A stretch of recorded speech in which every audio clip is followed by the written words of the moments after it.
aloe vera gel omega 3 इम्यूनोरिस heart care अदुगा triple stem cell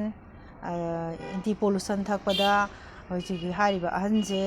मासे याम कुइना नारगा लेरंबनी अदुबो अरोइबो ओइना आइगे थेनरुबदगी अहनजे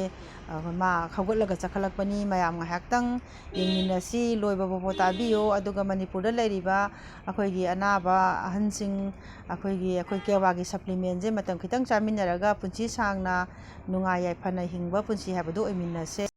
ai ngai khongno gi nawai temira bo doctor kujing mangai aya ma doctor yengure faraktabdagi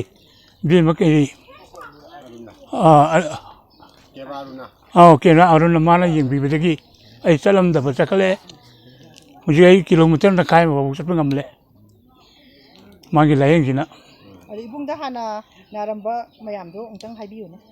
ओय यजमाना नारमने अदगी हाल सोर होनबा Copa याम वारमने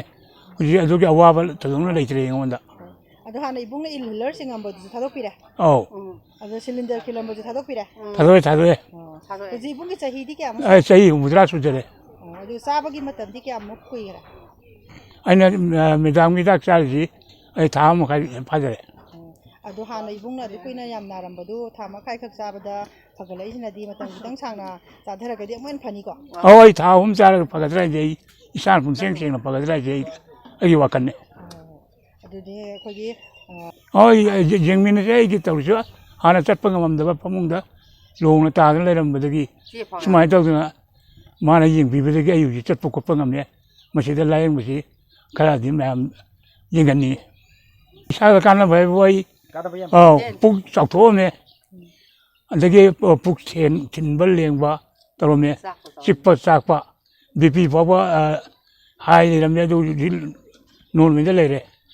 अगी अवाबा याम लोना कोकरे अदुना मयामना यंबीगे हरगदी बिमन मेदामसिगी मागी दा याम बका yengbi ai ai thomda budagi khongkonong da bawa ai thopo budagi mayam ayamba loni yengnare bedang ko tanaga kogi manipur ge ayam leiba anaba sonba anaba kudi mak tanaraga bedang ko tanaraga ingthopiu ai basi ai gi opinion ai thamjaba wari